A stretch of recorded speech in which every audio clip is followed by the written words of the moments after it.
Hi, I hope you had a good school year. I actually want to talk about that later on, but first let me just talk about the actual artwork. I got this from my friend. She drew it for me, and it's kind of like an unofficial collaboration. So she drew Castiel for me, and I colored him. First, I outlined him in watercolor pencils, and the reason why I did watercolor is because normal pencils usually either they run or they blend in with the Copic markers, and the watercolors sometimes they disappear, they just overlap it, but most of the time you could see the outline, so it's better to use them. And then I just colored them in Copics, like you'll see. Like I said in a few of my other videos, I love learning things from different videos that I do. So from this one I learned that when you are outlining something in colored pencils, you first do, at least this is how I did it, you first do the lightest color and then you use the other colors to make it shaded and make it obvious which the highlighted parts, just by leaving the lightest color there. Also, I colored him with blues and yellows, but really the parts that are blue are supposed to be black. But the reason why I did the black with blue is because it's kind of boring to draw and also to look at single color things because it doesn't have much difference and it's not so interesting. Like if I colored the black pants with gray, it just wouldn't look as interesting. So I used the blue as like a highlight for the black parts, and then for the white shirt, I just used blue, like a light blue for the shading, and then for the highlighting I used the yellow.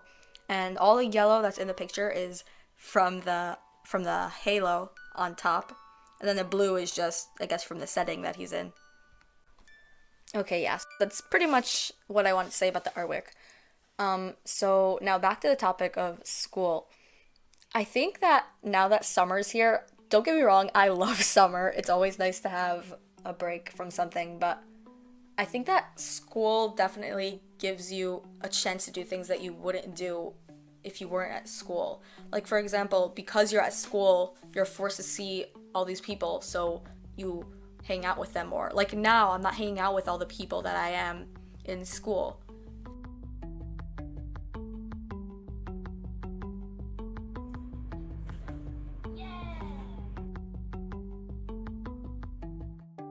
And also in school, let's say there's something that I actually enjoy learning. I wouldn't learn it at home just because I have the internet, I have my artwork, I wouldn't learn it, but I do enjoy learning it at school.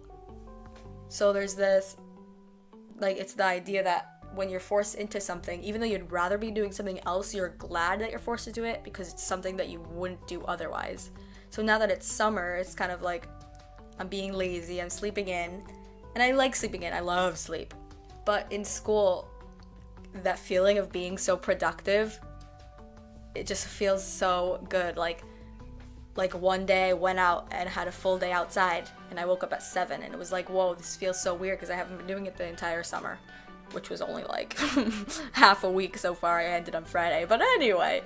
But yeah, so the productive feeling that you get, you don't get that so often in the summer if you just laze around on your phone, which is fun too, but it's definitely good to be productive.